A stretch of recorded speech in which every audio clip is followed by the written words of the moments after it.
All right. Good morning, everybody. Good morning. Good morning. Good morning to everyone joining us virtually, whether it be on Facebook or it be on YouTube.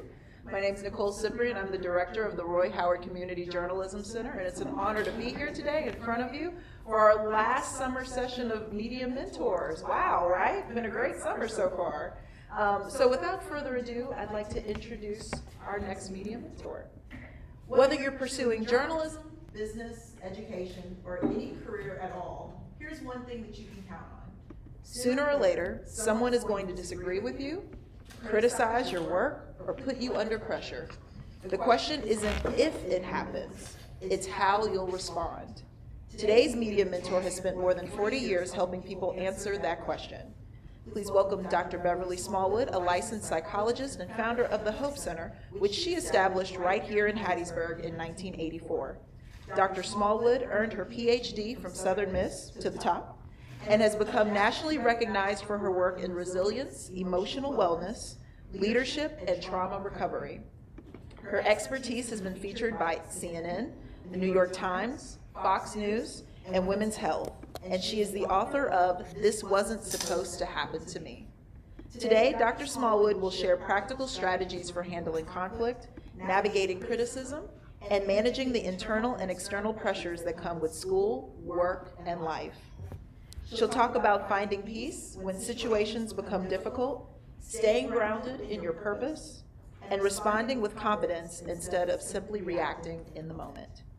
Because while technical skills might help you land the job, it's often emotional resilience that helps you keep it and thrive in it.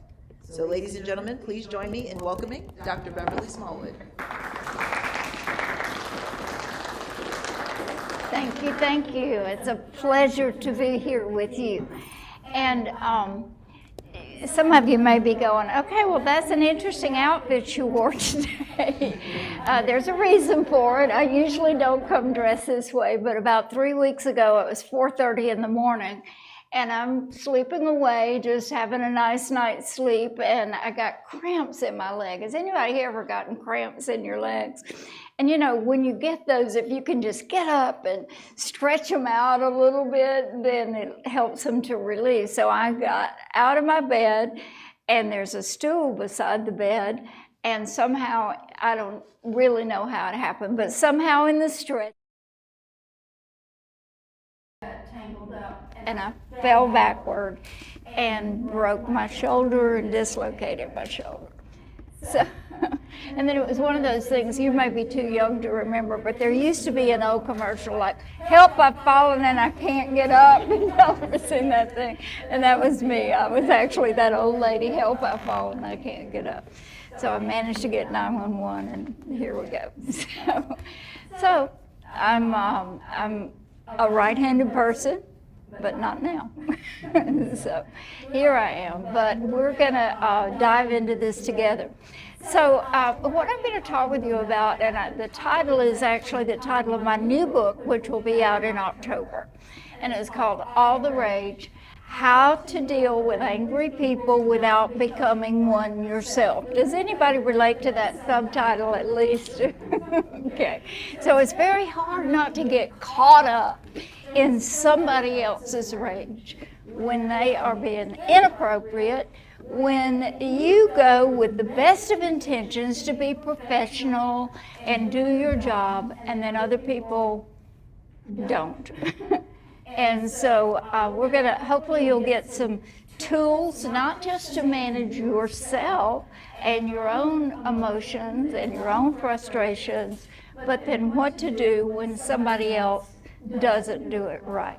So first I want to do a little assessment of where you are right now. So I want you to answer, oh, I had this upside down. Okay, so lately, I want to know how you've been lately. If you've been completely chill, I want you to just slouch back in your chair and relax when I give you the signal. If you've been mildly annoyed, then sit up straight in your chair when I give you the signal. If you've been feeling heated, then you lean forward in your chair. If you've been fuming, cross your arms. And if I need therapy because of where I've been, you stand up. All right, when I count to 3, you choose and make a vote about where you've been lately. 1, 2, 3. Let me see it. All right. All right, look around you. Nobody stood up. Oh, are you standing? All right. I didn't know if that was by job or by vote. All right, we're going to take it as a vote. And you can stop and see me after class, and we'll get that set. All right, so I want to know, what are some of the things that caused you to be where you are and where you just indicated that you are in your own level of frustration? Say it again. Ah. I'm trying to run away. Okay. All right. Somebody else. Work stress. Who? What? Work stress. Uh-huh. I'm listening. I was going to say, the years that they're getting behind, they're now had it, now it's not. Oh, now I'm chill. That's good. It works. It helps, doesn't it? All right. And you were saying? Oh, it was Nicole. Oh, it was you, Nicole. I was just saying work stress. Just, Work you know, stress, things right. happening and just. Can you be any more specific? Sure. You know, unexpected meetings that pop up on the calendar when Yep. you already have certain things planned, Yep. or you know, something that you thought you had done correctly, and someone comes back and says, "No, need you to redo the whole thing again," like those kind of things. Yeah, like the meetings that pop up. There's a John Lennon line that's "Life's what happens when you're planning something else," right? Mm-hmm. And so that is exactly what happens. What do you do when somebody else is further down that list than you? How do you keep yourself calm? Yeah. Say it again. Humor. I love that. Say more about that. Mm-hmm. So you just like make a joke to like attention, Mm-hmm. depending on who you're with. Like if it's your boss, maybe Yeah. Humor can take you very far in terms of defusing a situation and not escalating it by letting it get bigger. Okay, but now that's not the kind of humor where you make fun of the other person, right? That's a different thing. That'll escalate. Somebody else, how do you keep from? I would say to make sure you don't match your energy, just to so they can kind of, they might not be aware, but so they can somewhat be aware that like they're in a different type of like mood that you're in. Yes. So like you match your energy, it's just gonna get worse from there. So like kind of just keep your composure. Right. Okay. All right. That's great. Yeah. Kind of in that same vein, I find myself thinking about tone a lot when responding, you know, Mhm. like trying to come with like a neutral or like, you know, sort of chiller tone that sort of diffuses. Right. Right. I loved what you said in that I used to be a little worse than I am, and whether or not you've done that by therapy, I bet there are some people in here who have learned to be better than you used to be. Is there anybody else that would second what she said? Yeah. Okay. And we learn because we need to, right? When we do it the wrong way, then what we find out is that only escalates it, it only makes it worse. It does not bring any kind of resolution to it. And as professionals, you aren't able to get your job done. So you have to be able to be skillful in working with people and not get hooked. Let me give you an example. Any people in here that like to fish? Any people that fish? You like to fish? Okay, cool. Let me ask you a question. This may sound like it's a left turn, but we're going to come back. What catches the fish when you go fishing? You tell me, you give the first answer. What? The bait? Okay, that's a good answer, but that's not the correct answer. What catches the fish when you go fishing? What? Nice answer, not the answer. Huh? Mm. No. Nope, that's not it. Okay, y'all. You can have great bait. You can have a skillful fisherman. You can have a lot of things going for you with the best technique and all of that. But y'all, the fish catches the fish. And what that means is, if that old fish just swam on by and didn't bite, are you seeing what I'm saying?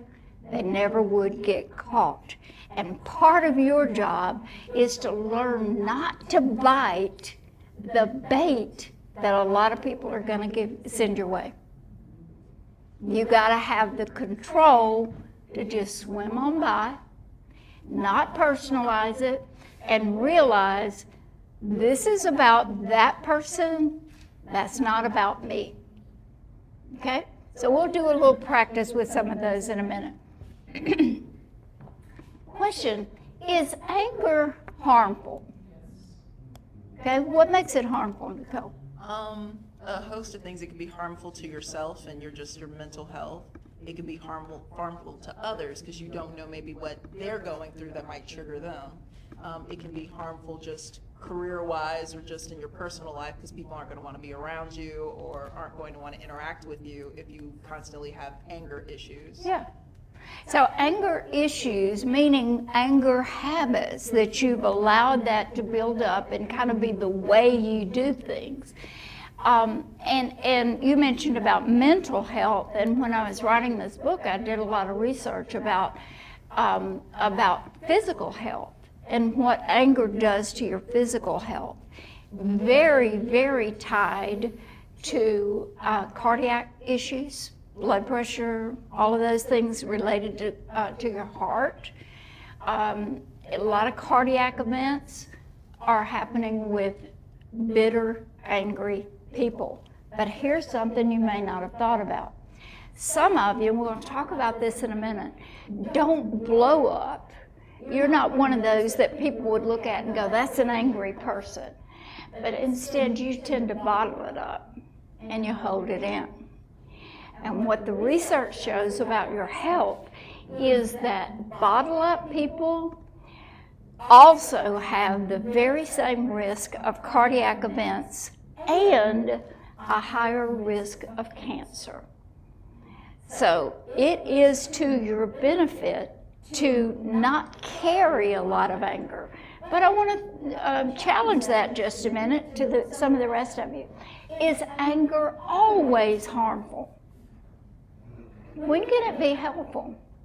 It can protect you in some situations. Say it. It can protect you in some situations. Yeah, you have to be able to set boundaries, don't you? And not just roll over and play dead, but be willing to speak up and protect yourself in some situations. Great. What else can anger do that helps you? Say it again. Yeah, absolutely. Absolutely. So it's not always harmful. Well, how do you know when it is? There are a couple of things to look at. Let me see if I can get this to go down like I want it to. There we go. And that is, it needs, when you speak up, it needs to have two elements in it. And that is, you speak courageously, you say the truth, but you do it with respect. There's actually a quote that I like, which is speaking the truth in love. Courage plus respect. So that harmfulness depends on how you deal with it. Whether what you say and how you say it comes out as harmful to another person or as a put down or something that damages your relationship with the person. So it's what you do and how you do it. And then it's secondly, how long it lasts. If you hold on to anger for a long time, then it settles down in you and it becomes bitterness. Have you ever been around a bitter person? you just think about when you're trying to interact with that person. And what happens is no matter what you say, they're going to take it wrong, right? It's hard to interact, and so you wind up just not wanting to be around them, okay? So when you go out in your profession and you are approaching people, if you're carrying a bunch of anger inside, don't worry, it will come out. It'll come out in the way you talk, it'll come out in your tone of voice, it'll come out in your facial expressions, it'll come out in just an edge that sets other people on edge, okay? So it's really important that not only do you know how to deal with other people's anger, but you know how to deal with your own. That makes sense so far? All right, I'm gonna get a little water.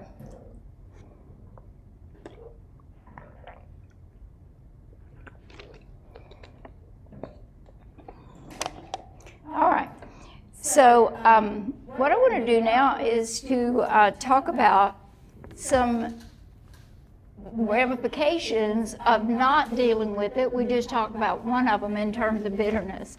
But y'all, what happens if you don't deal with it? This is me, and this is Barnabas. And Barnabas, in this picture, was right after I got him, and he was obviously a puppy.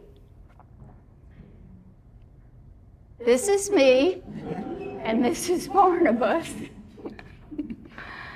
And I'm under there somewhere. You see my little foot sticking out. You know, if you don't deal with it promptly, it does tend to grow. And after a while, it'll get so it's stifling you. Yeah, that's my boy. Y'all can come see him sometime. He's a mess. Okay.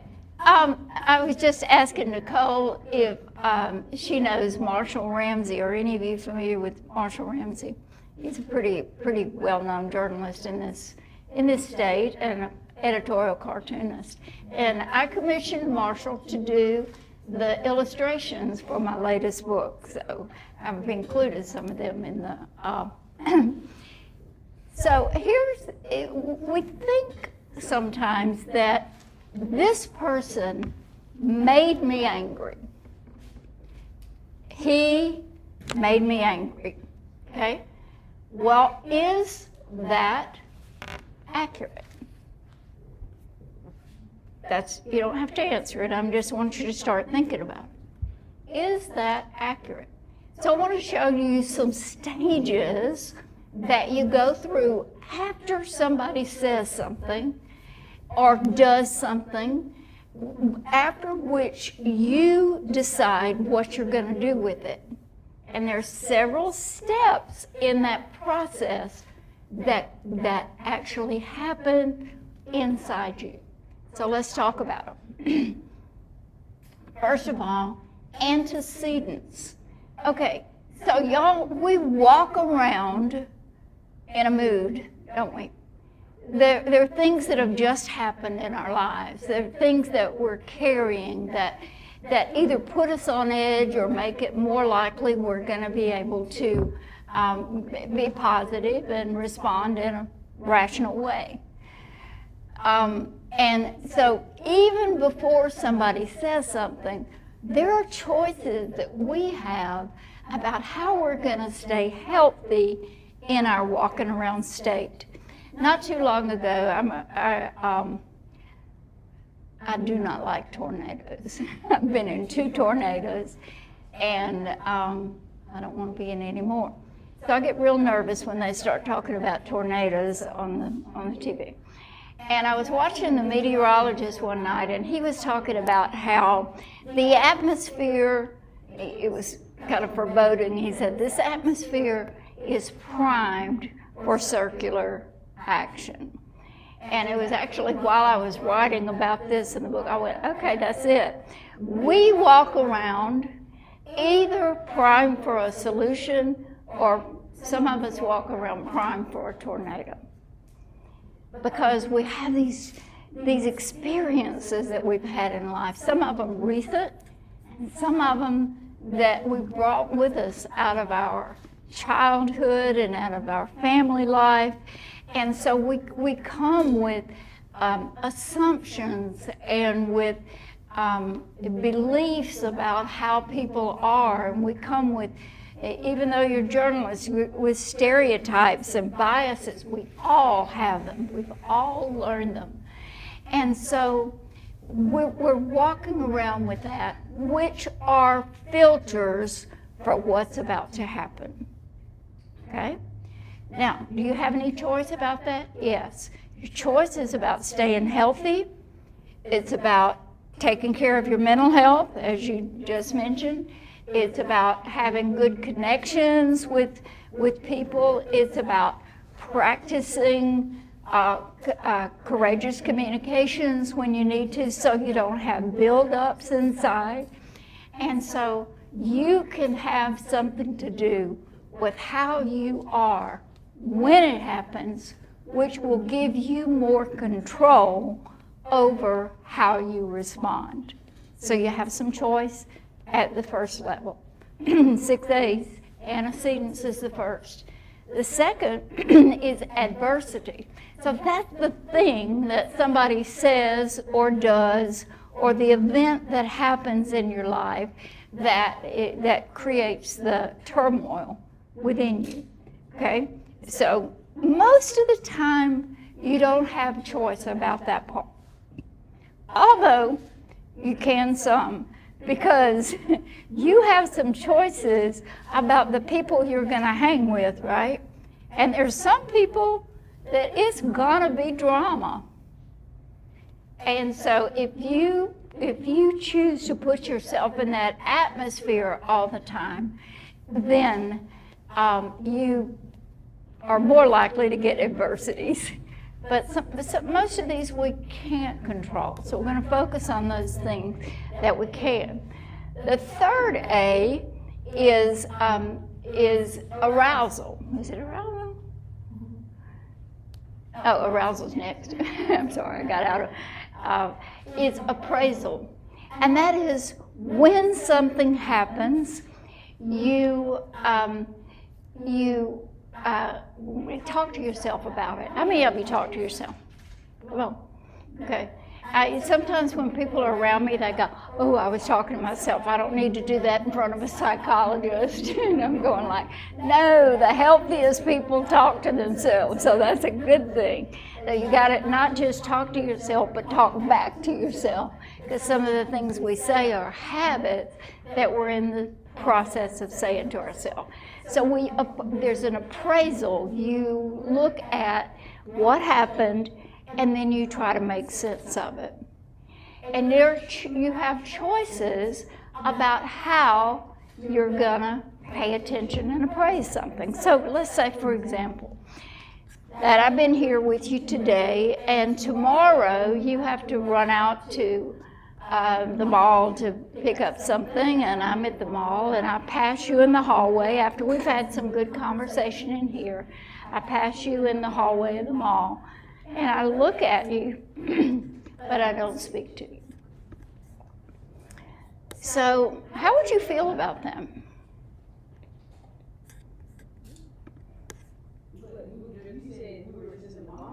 Uh-huh. You wouldn't mind. But if it was real clear I saw you, and you and I have had some good conversation today, would you feel any kind of way about that? Yeah.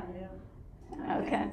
So you have some kind of feeling. But if you said to yourself, "Oh, well, she must have been distracted," you know, she was busy, then you wouldn't feel much. But if you said to yourself, "Who does she think she is? She was acting all friendly up in that program yesterday, and here now she's too good to speak to me. What does she think?" Or some people, and I'm exaggerating a little, not much, might say, "What's wrong with me? She really doesn't, I'm just not in her category." And then you feel depressed and all that. So it's the same event. The event is that we are walking down the hall in the mall, we meet, We have eye contact. I don't speak to you. We walk on down the hall. Same event. But your reaction is different. So after you have an appraisal, you talk to yourself about the event, then your body's going to respond. Your body gets aroused, and by that I mean, if you're about to get angry, your body's going to intensify and get a little ready for that fight or flight. So in that situation, if you talk to yourself about how dare she, who does she think she is, now your body has some arousal. And along with that is what's called affect, which is your feelings, okay? So based on what you've told yourself, based on what you're feeling in your body, then you have some emotional feelings. You might feel angry, you might feel hurt, you might feel neutral, but you have those feelings. And then you decide, what action am I going to take as a result of that? So that might mean, so what am I going to say? What am I going to do as a result of what happened? And so you might decide to, hey, good to see you, okay? And then we have an exchange and it's all good. You might decide to ignore it and go on and keep appraising it in a negative way. If we meet again after you've done that, now, antecedents, you're carrying an attitude about me because of what you said to yourself about me. Is that making sense? 6 8s, okay? Where did all of those things take place? Except for the adversity, which is external. Inside. It's inside. It's within your control. So you have choices. You have choices. Y'all, a long time ago, our family went through some hard times. And I had 2 children, and my daughter was 9 at the time. And so her father and I had gone through a divorce. And so it was hard, and we've gotten through most of it. The divorce was complete, but there were still a few transitions going on. And one of those was I started going out on some dates. And Amy thought that was pretty weird, her mom going out on dates. So one night I came in from a date and she met me at the door. She said, "Mom, you and I need to talk girl to girl. Come on back to the bedroom." I go, "Well, okay."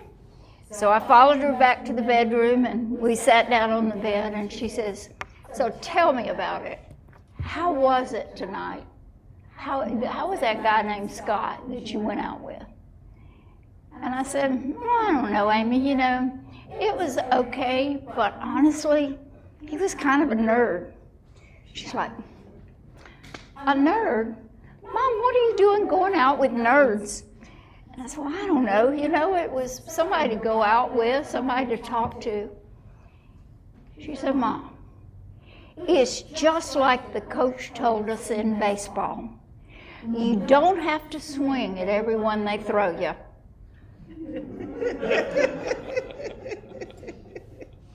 Okay? And that's the first real insight that I want you to take away from today. That people can throw you some curveballs, there's adversities and so on. But you can sort through it. You can talk to yourself in a way that gives you a better way to respond than just reacting. And you don't have to swing at everyone they throw you, do you? Absolutely not. All right, very good. What I want to talk about now are some anger habits. And this has to do with how you typically respond when life throws you things that invite you to be angry. But I do want to tell you that every time somebody invites you to be angry, y'all, it's an invitation with an RSVP. You know, if somebody sends you a party invitation and you have to RSVP, you have to say if you're coming. And when somebody invites you to get up in their drama, it's always an invitation with an RSVP. And we've been looking at some of the ways that you can say no when it's not a party you want to go to. All right, so what are the anger habits? There are 4 styles of anger that I want to talk to you about, and we're gonna work with it a little bit. And by the way, I have a quiz about these, so if y'all would like me to email you the quiz, I'd be glad to do that. You can give me the way to do that. Okay, but there are 4 anger styles, and I want you to be thinking about yourself as I talk about them. Okay? So the first of those is the one we typically think of, which is the blow up. And Marshall has the anger bomb squad ready for the blow up guy. So you don't have to be just one of these. You can be a combination, and very often people are. But what does it take to get you to that place that you just explode?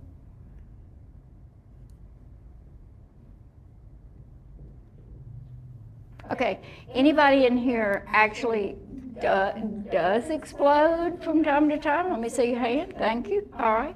What does it take to get you there? Usually for me, it's a combination of sensory overload with just holding back lots of little small annoyances Yes. throughout the day until finally one tips hits it the over. scale, and then everything just pops. Yep. So you are a combination of blow up and bottle up, because that growing process, which we'll talk about bottle up in a minute, out it comes. So y'all, what she just said, think about it this way. If think about yourself on like a Richter scale, okay? There's a Richter scale for earthquakes of like, what, 1 to 10? Okay, so let's say that a little thing happens, it's just a 2. And so if you went to that 2 and you dealt with it and you talked about it instead of just stuffing it inside, then you would go on back down to a 0, right? And you'd go to the next thing, and so you don't get a buildup that way if you're not bottling up. But what happens too often is a 2 happens, and you're on overload because you don't have time to stop and deal with it, and your emotions, you might, I'm not talking about you, but we're people pleasers, and we don't want to upset anybody, and so on. So we don't say anything about it, and so we stay at a 2. And now another 2 happens. We don't deal with that one either. So now we're walking around at about a 4. And now a bigger one happens, like a 3.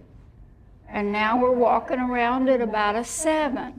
And the pressure is coming from the outside, but also from the inside, because we've got this buildup and intensity that's happening inside, where our fuse is about this long by now. If you keep doing that, y'all, you're walking around primed for a tornado. You walk around operating at about a 9. And now a 2 happens. You see what happens? That's why you go like, that was just a little thing. Why did I react that way? You weren't just reacting to that. You had a build up, not dealing with it, bottling it up, and then one day out it comes. Does that make sense to you? Okay. All right, good deal. So it can be the tip over. And what else causes a blow up? Trigger words. What? Like triggering words or phrases, yeah. things like that, that you may have not necessarily been angry, but if you hear that phrase or that word or something like that, it just triggers the anger in you to blow up. And what makes a word triggering? It depends on, the history of the word in general. It can depend on the history of the word in your life. Like maybe you grew up hearing this and it always was with a traumatic event. So Yep. when you hear it as an adult or something, Yep. it just... Right on. You come teach this. You got it. Right on. That's exactly right. And there's some words that are kind of universal triggers. Stupid, crazy, and then there are all the cuss names and all that people throw so easily. Those are triggering words. But know yourself, and you will have some things that push your buttons based on your history, based on things that have been painful for you in the past. And so knowing yourself, if somebody starts saying, ooh, know yourself, that's time to pause, get some breathing going on, excuse yourself, excuse me, I have to go to the bathroom. Nobody's going to stop you from going to the bathroom. Just to get away so that the arousal comes down a little bit when that happens. And you can think. Because when the arousal's up, the brain, the part of the brain that gets overloaded and overwhelmed is the emotional part of the brain, the amygdala, which is in the back part of the brain. And when that amygdala is hyper-aroused, it cuts off your access to your frontal lobes, which are your thinking part of your brain. So when you're overwhelmed emotionally, you can't think. And then you do stupid things, don't you? You say things you didn't mean to. So if you can back off and get the arousal down so that your frontal lobes come back online and the thinking part of your brain is in operation, now you can make a plan about how you're going to respond. Don't get caught up in that moment. Swim on by, right? Okay? All right, so what do you do when somebody else is blowing up? We're going to practice with that in a little bit. But now let me go on and talk about the next one, which is the bottle up. So we got blow up and bottle up. Speaking of bottles.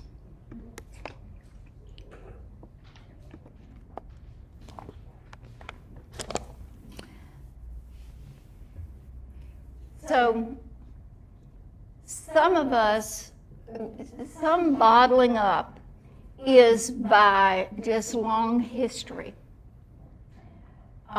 Some people who bottle up have grown up in families where if you spoke up, it was not going to go well. You learn to tiptoe. You learn to keep the peace. Talk about that in a little bit. You learn to keep the peace. Just try to not rock the boat. Just try to go that way. So that can come from a traumatic history.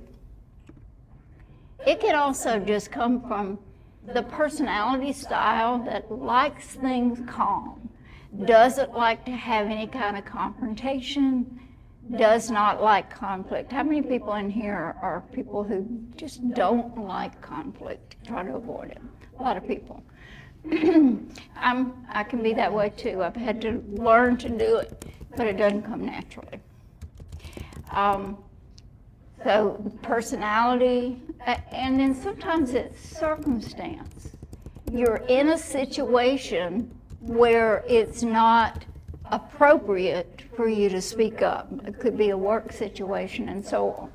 So you have to learn and be judicious about that. So what happens when you bottle up for a long time? You've told us one thing that happens. So that's one outcome of bottle up. It'll either just go inside you and hurt your insides and harm your health, both your physical health and your mental health, or it'll come exploding out. But if you're in a relationship, y'all, if you're in a relationship and things are happening that are upsetting you and you have growing resentments and you just let those bottle up, then either the explosion will happen or you'll begin to detach. And sometimes the reason we bottle up, we think, is to preserve the relationship. But detachment and explosions do not preserve the relationship. Are you seeing what happens with that? So bottle up doesn't work. There is a third one, which I believe is secondary to the first two, and it's called bubble up. This is the little passive-aggressive ways, the little sarcasm, the tone of voice, the little subtle put-downs, the just not following through with what you said you were going to so you can make that person look bad, the gossip that goes behind somebody's back. So those are little bubble ups. I think that bubble up is secondary to bottle up. In other words, you're not doing it, you're not opening up and having a conversation, and yet that anger has been building inside you, and when that happens, it's going to come bubbling out one way or the other. Maybe you slam the door a little bit too hard, or you just say those little things. So bubble up, I think the cure for bubble up is to learn to do the fourth one, which is open up. And that is what we're going to spend a little bit of time on today. But before we do, I want, if you're at a table by yourself, come on over and join somebody, be at least with another person or two at the table. Come on, do you mind coming and joining somebody? There you go. All right, based on what you've heard with the blow up and the bottle up and the bubble up and the open up, what do you think your primary style is and what do you think your secondary style is? Go, share with each other.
What was yours?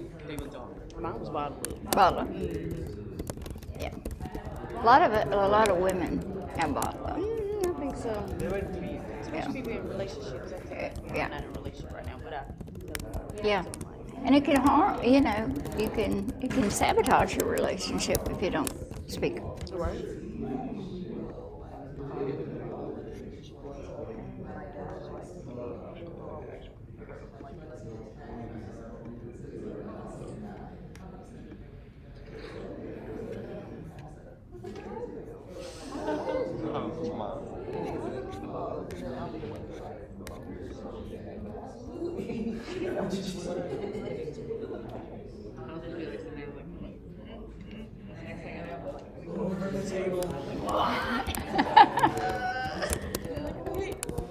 Back off. The thing too is like the regret afterwards, where it's like, dang, like, why did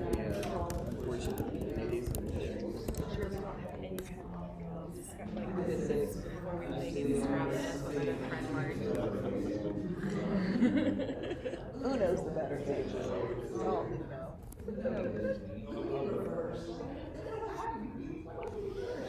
And you didn't notice it that I was writing? Yes. Open them. There's 4.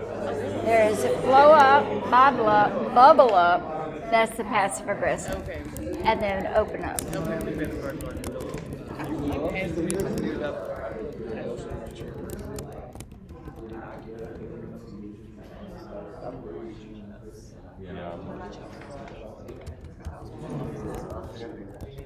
All right, come on back. So now let's talk about what to do when somebody else is using one of these styles that we don't want you to use. And then we're going to come back and elaborate on open up. So we'll talk more about that. But some principles for responding to other people is 1, they do not get to dictate your response. And it is not losing, get rid of the idea of winning and losing. Because the way you will win is to stay in control of you and be the person and the professional that you are and not get sucked into somebody else's inappropriate behavior. That's what winning is. It's not about taking one more pot shot to put them down because they put you down, okay? Another principle is, if you can find something to agree with, find something they said to agree with, and then go from there. So for example, if somebody says, all you people in journalism, it's just fake news, okay? You're just part of the fake news. That's all it is. What would you find to agree with there? I would say that like some news places that I can't use. Okay, exactly. So there's some truth, right? I mean, there are certainly some examples of fake news that we could all point to. However, I am a professional here working with you in a truthful and way, and I'm really interested in hearing what you have to say about it. Okay, so you find something to agree with, and then you piggyback on that. You do not do a but after you find something to agree with. So I hear what you're saying. There's some truth in it, but okay, that wipes out what you just said. So the word is and. There are certainly some people who do it that way, and I want you to know that I'm here in an honest way because I want to hear what you have to say. And it does not wipe out the agreement you just said. Okay? So but the biggest thing, y'all, is to recognize, based on those 4 A's, that you have a choice about how you're going to respond. This other person does not get to dictate it. And here's another one. Your feelings are not the boss of you. If you feel put off right then, if you feel offended, you don't have to come out of some deep place within you that remembers what it's like to be offended and just hit back. You can still choose to get those feelings calmed down and think and be the professional that you are. This making sense? All right, let's do a little practice.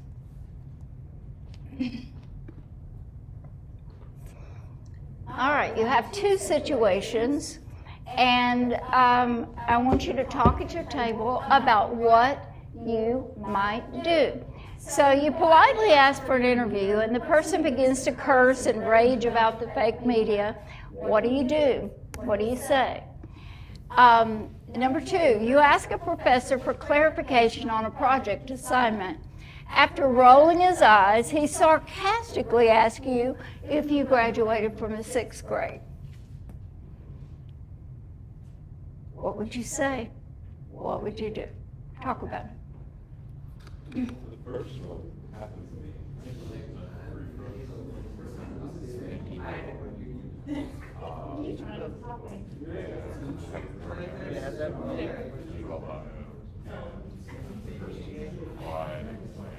Oh, you expect me to let this or whatever, well, your pronouns or I was trying to like a puppy,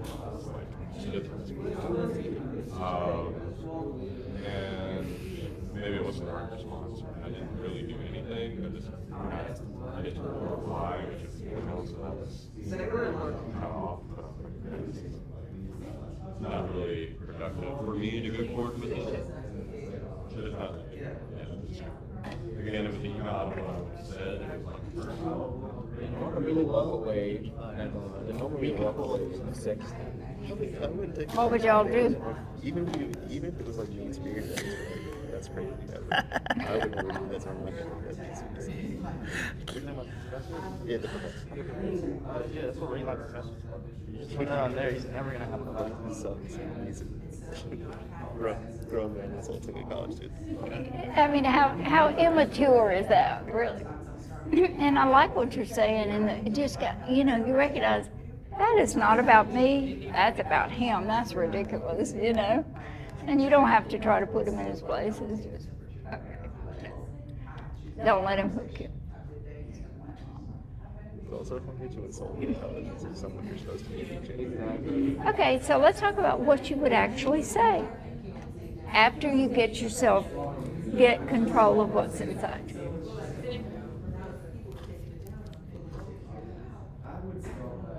I wouldn't say anything. I would respectfully draw.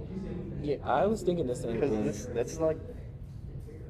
Withdraw from the class or withdraw from the conversation. I would then ask someone.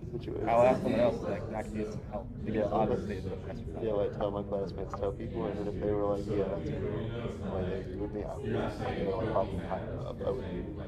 You don't even have to respect in a face-to-face conversation to not insult your students, but that's a major power line on top of arguing the age gap and all that. So what would you say when you're respectfully withdrawing from the conversation?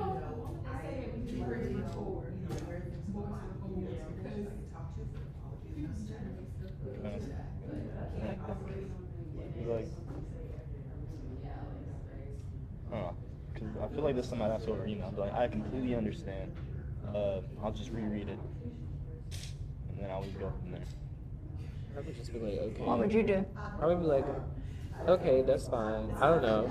I just find a way to disassociate from the conversation. It's not even worth the conversation. Yeah, that's what I was thinking. That was a response. Like, Right. all right, somebody challenge. Yeah. I wouldn't respond back in like, any type of negative connotation. So it'd be more of like a withdrawal. Like kind of just disassociate. You also, because you got to paint a big picture, you respond back. That's going to come back to you just purely like academic punishment. Yeah. In school. So do not stoop to his level.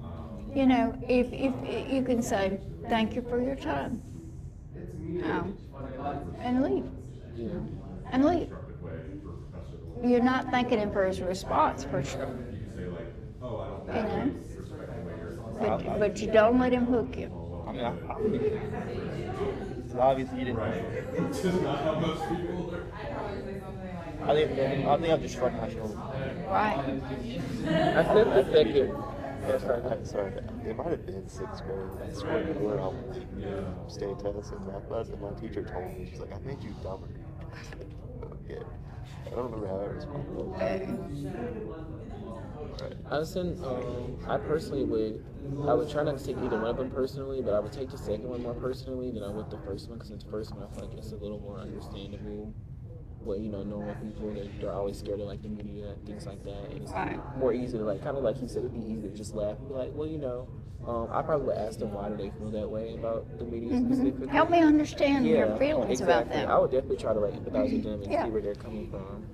And, we are in a culture that is so rage-prone and rage-filled. And we've had modeling from the top echelons that you can be disrespectful to people, and that's supposed to be okay.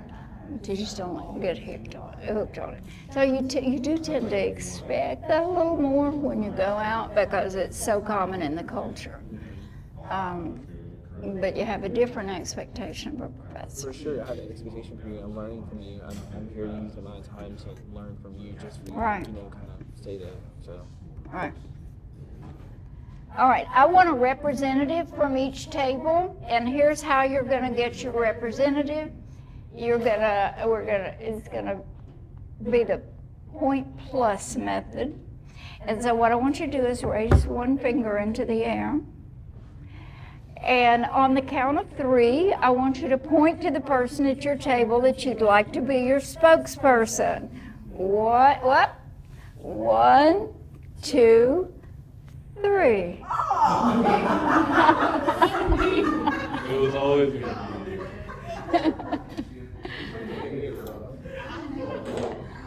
All right. Hey, all right, raise your hand if you just got elected. Okay. All right, very good. All right, do you remember I said it's not just the point method, but it's the point plus method? Here's the plus. If you got elected, you can either keep the job or appoint anyone else at your table. All right. If whoever is elected, I need you to be a spokesperson for your table and come on up and join me. Just come on up here. Okay, the way this works is I don't mind. come on up. I need one from each table. Come on. Come on. There you go. All right, great job. All right, let's talk about the first one first. And give me just kind of one insight that your table had about if you're trying to do an interview and somebody's full of rage and they're cursing and talking about the fake media, what would you do? What did your table come up with on that? With number 1, we kind of had like an agreement to like not take it like too seriously or like personally, because kind of with the culture now with like fake news and stuff like that, it's pretty like understandable to see where they're coming from. And also I feel like we're asking them for like a favor kind of in a way, like to speak to them. So most of us, we were just thinking like probably laugh about it or like ask them like why do they feel that way, and just kind of get like some context of why they're responding the way that they are, and just be more willing to like see where they're coming from and understand them versus honestly the second situation. Okay, great. And let me give you a little clue. I like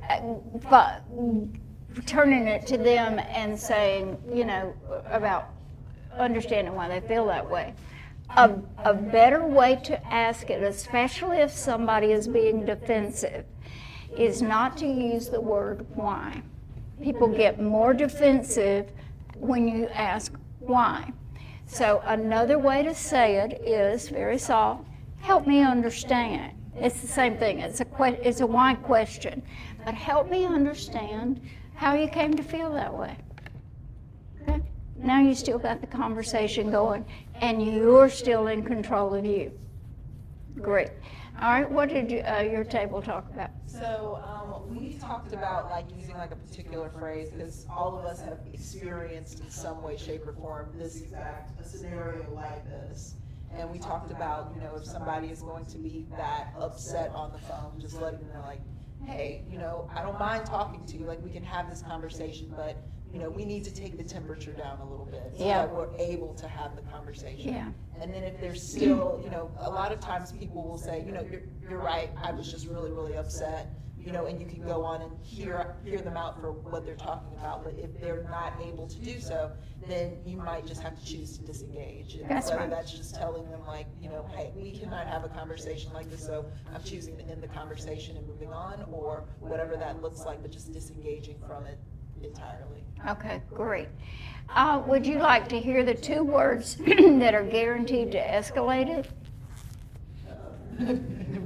Calm down. But you did it in a way like, well, let's take this down a notch. That was good. All right, what did your table talk about? Oh, my table, they really all say the same thing on how they just be like, okay, and walk off. Especially since they're cussing and, the raging. Yeah, we're gonna just disengage and go the other way. Yeah. And try to find another interview, of course. Okay, all right, great. So what about the professor? I'll start back down at the end with you. Well, with the professional one, we only had one person at our table who said they'll, have a comment back, say something kind of smart back. But the rest of us, we would just be like, okay. We're not confrontational, I say, at the table, so. So would you just sit there and take some more of it, or what would you do? Go to higher ups, talk to the higher up people that's above them, and maybe talk to them. Okay, that's certainly an option. What did your table talk about? So our table is petty. And so well, the first thing we all thought was, well, I mean, they got something to say. But, in really talking about it, it was the same as Morgan's table is, okay, the best thing to do is disengage and go to get somebody else who can either help mediate through this or would be the bigger party to be able to say, okay, that's not supposed to happen, and so here's what we need to do. Okay. What you guys say? Kind of same to like what Morgan said, kind of like just probably disassociate from like the situation, like versus like the other one. Usually you kind of set like an expectation of what you want from asking something from like a professor. So once they kind of like say something like that, it just kind of like it makes you look at them a little differently. And instead of like engaging in that, probably just exiting that situation would be like the best option. Yeah. Likely. Yeah, you don't need to stay there with that. I mean, it's so immature, as we were talking at this table, and inappropriate. But so one of the things I suggested is that you would say, well, thank you for your time, and leave. Okay, you're leaving you're staying courteous, you're staying in control of yourself. But you're not going to sit and continue this conversation. Okay? Good answers. Give everybody a hand. Give yourself.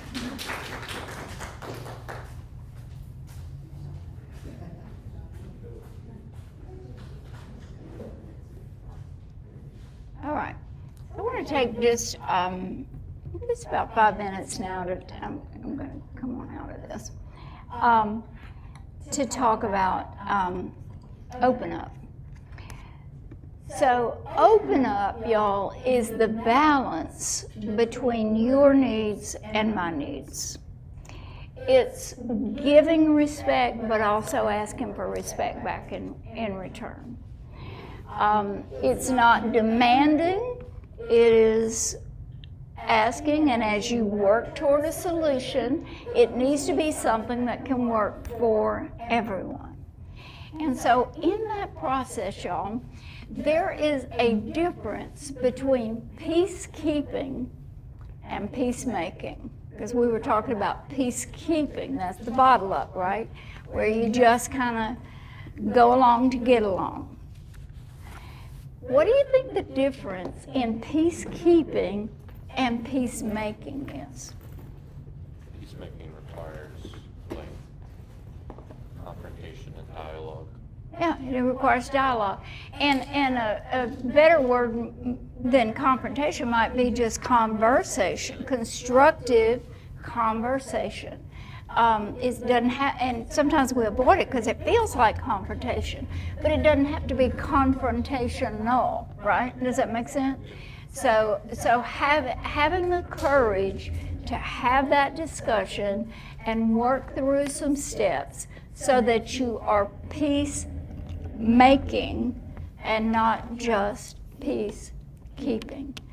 And so you sit down with the person. If it's somebody you have a relationship with, then you're trying to preserve that relationship. Then you sit down with the person. You don't just confront them and blindside them with it, but you actually ask for an appointment to do it. So you might say, I'd like us to get a chance to talk about what happened between us yesterday over dinner.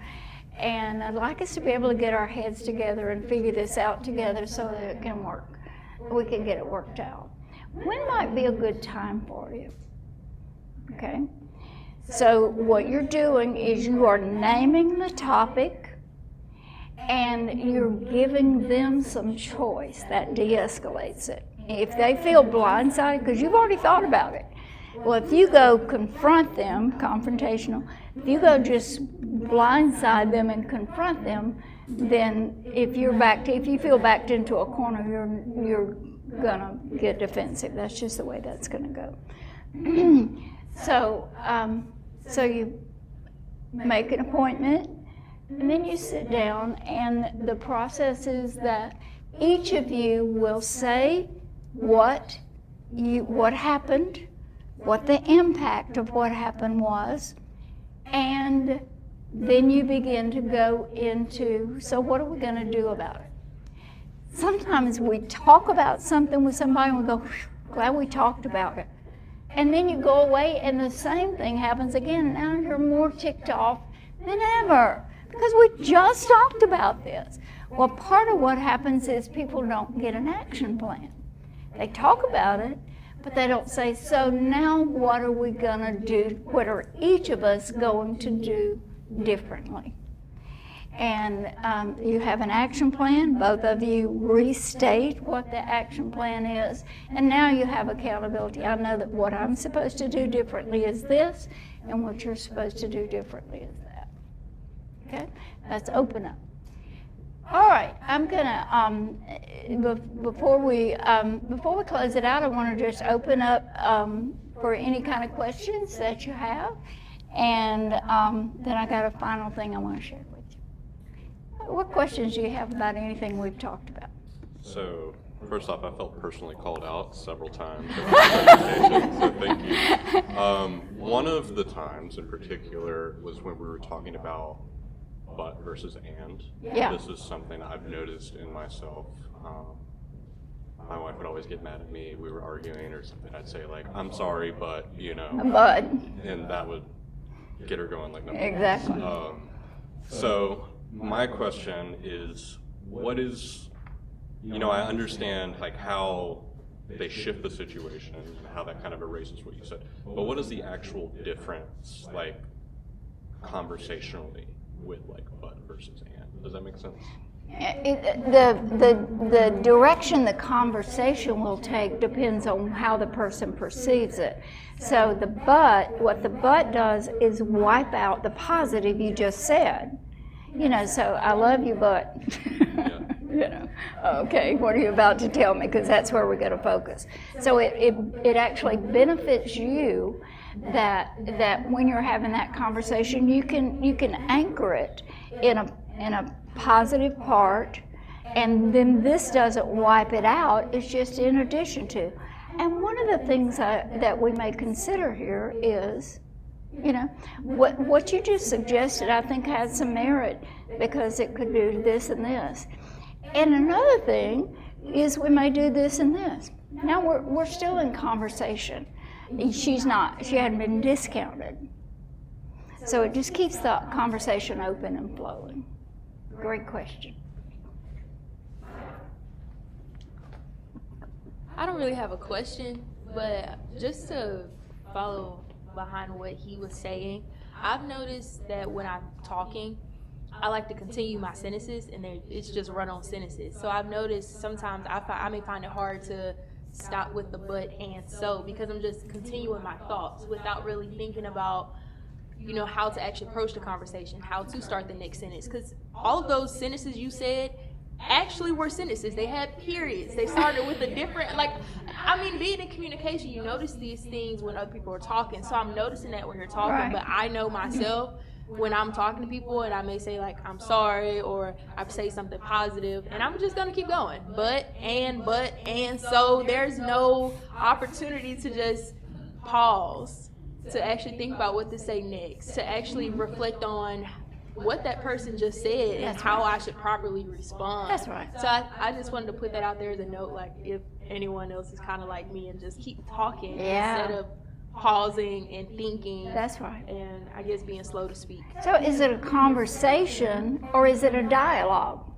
I mean, a monologue. You know, so you can do a monologue, but you still don't have any idea what's going on with the other person. And if you're going to solve a problem, knowing what that other person is thinking and feeling will absolutely help you be more effective in all that you're doing. So just remembering to take that breath. And not just even take a breath, but take a breath and go, what are your thoughts about that? And that's discipline. That's a conversational habit. Thank you for confessing to that one. You're probably not the only one. Other questions or thoughts? I do have one, and I guess this is kind of in speaking for some students, and not just our students, but any students. You were talking about, you know, not necessarily having, having conversations with people that are not necessarily conflict, but actual conversations to find resolution. When that person is someone of authority, so whether it is a teacher, a professor, or a parent, or someone who, you know, how as a student or a person who is in a different position, how do you start that without, because a lot of times, you know, it does take courage, but also knowing how to approach that person in a way that doesn't come across as disrespectful or trying to disrespect their authority. So how do you start that conversation? A phrase that I like to use, which is disarming, is, I need your help on something. Okay? And, you know, because this happened, and I didn't quite understand what your thoughts were about that, and I completely want to understand that. So can we talk about that a minute? Because I want to hear your perspective on it.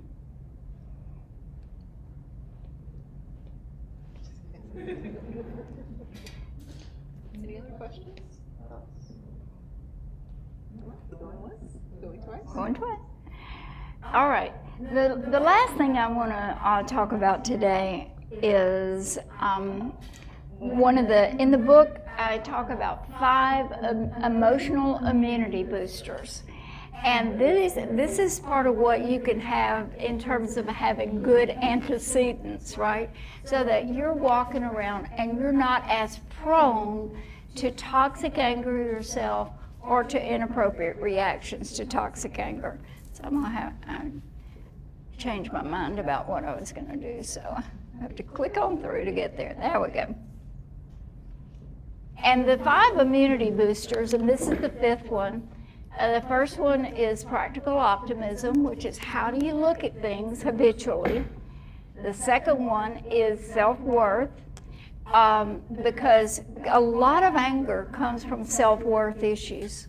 You know, somebody responds defensively because they think that you're questioning and they're not confident enough to, you know, not think that you're putting them down and so on. So the self-worth. There's post-traumatic growth is the 3rd immunity booster.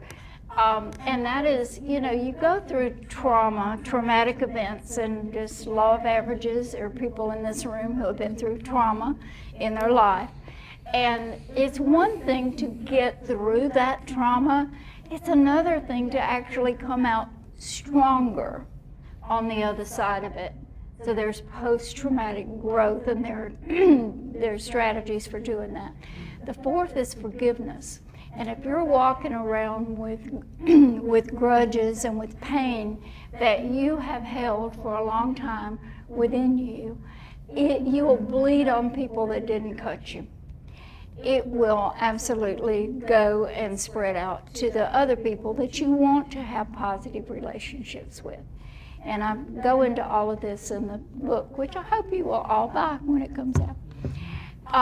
But the fifth one is one of my favorite to talk about, and it's purpose. Because what we know is that people who have a strong sense of purpose, that know who they are and why they're here and why they're doing what they're doing. They've got, it's more than just I need to make money and have a good profession and so on. But there's something deeper within you that is a strong sense of purpose, so that you overlook some of this little stuff that you could get caught up in. So a long time ago, I was doing a seminar for a group out in Texas, and it was a manufacturing company, and they had brought their plant managers from different parts of the world to come to this leadership training. Excuse me, y'all.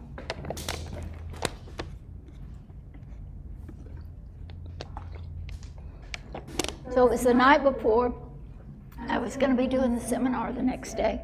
And it was a dinner. Everybody's walking around meeting everybody, just, hello, what's your name? And there was a man whose name was Parvis Tavicoli. I still remember him. It was well over 30 years ago. But what he said to me changed my life. So we were just having that conversation, that first one where you go, what's your name, where do you live, whatever, what do you do? So about the third question, and I can picture him right now before I tell it to you. He's about tall. Doesn't take much to be taller than me, but he was tall. And he had dark eyes and he had dark curly hair. He's from Holland. And so he looked down at me and he said, tell me, what is your purpose in life? I'm like, well, that wasn't the question I was thinking I was going to get right now, about second question into the conversation. And y'all, I was hoping that my inside voice did not become my outside voice, because my inside voice said, I think I'm in love. I managed to hold it in, and I managed to get something out, but I thought to myself, whew, what a question. And if that's a real question, if there is such a thing as a purpose, and if it should help to determine my decisions as I go on about my life, I should have a better answer than I had for Parvis Tavicoli. So I set out on a search to try to figure out, what is purpose? What does that mean? And I studied, I looked at the science. There's a lot of science about purpose, and particular in recent years, science about anger and purpose, how that helps you have less anger in your life, to have a strong sense of purpose. And study the scripture, that's me. So I'm looking at what, just what is this thing of purpose? And I figured out that there is such a thing as purpose, and it will cut across all the roles of your life. And it's not what you do, but it's why you do it. So my purpose in life is to bring out the best in people so that they can become all they're designed to be. And so whether I'm talking to you, whether I'm in a counseling room, whether I'm speaking somewhere else, or having a conversation with a family member or friend, that's what's operating within me. That's what drives me. And I would encourage each of you to do some thinking about, what is it that drives me? Why am I going into this profession? So that when I'm out there and that person acts like a, not a nice person, I can stay anchored in what I'm really about. What are my values? Who am I really? Because that person's not going to make me somebody I'm not. I'll tell you one more story. My mother was in a nursing home. And she had Alzheimer's the last 7 years of her life. And I would go out and see her every day. And there was this particular CNA. Y'all know what CNA is, the nurse aides, and they do all the real work with the patients, you know. And there was this particular CNA that was just special with my mom, and she wouldn't just clean her up and do the things she had to do, but she'd put a little makeup on her and she'd fix her hair, and that, you know, that pleased me and it pleased my mom. Well, one day I was out for one of my daily visits, and not to be indelicate, but with Alzheimer's, people lose control of their bodily functions, and this was one of those days. So I called for help, and that particular CNA came to help me, and she's cleaning things up. And I'm sitting over on the other side of the room just asking myself, how does she do this? And when she finished, I asked her, I said, I've been thinking, I watched you. How do you clean up messes every day? Because this is probably not the first time you cleaned up a mess today. How do you do this? How do you clean up messes? She looked at me. She said, darling, I'm not cleaning up a mess today. I'm helping your mom have dignity in the last years of her life. That's what I'm doing today. And she had discovered what I hope everybody in this room will. And that is that sometimes when you're out there, even when you're doing the best you know how to do, it can get messy. People can be messy. But if you have a good why, if you know what you're there for, if you know who you are, then you're not going to let other people shake you from it. You will not be a victim to somebody else's toxic attitude and anger.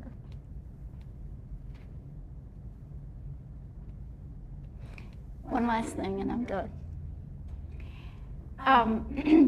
There is a poem that I like, and I'd like to share it with you.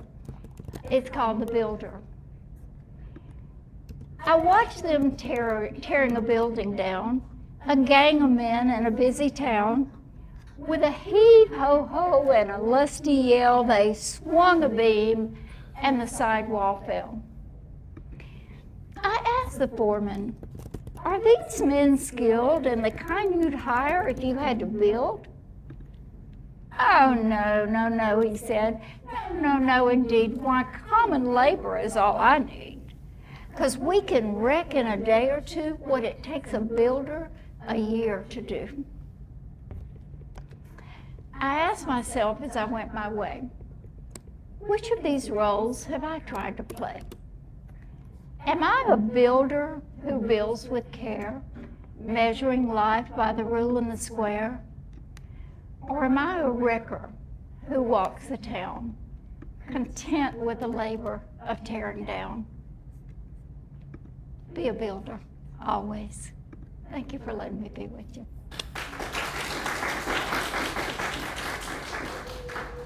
Thank you for joining us today. I know I learned a few things about myself. Hey, may I ask one thing?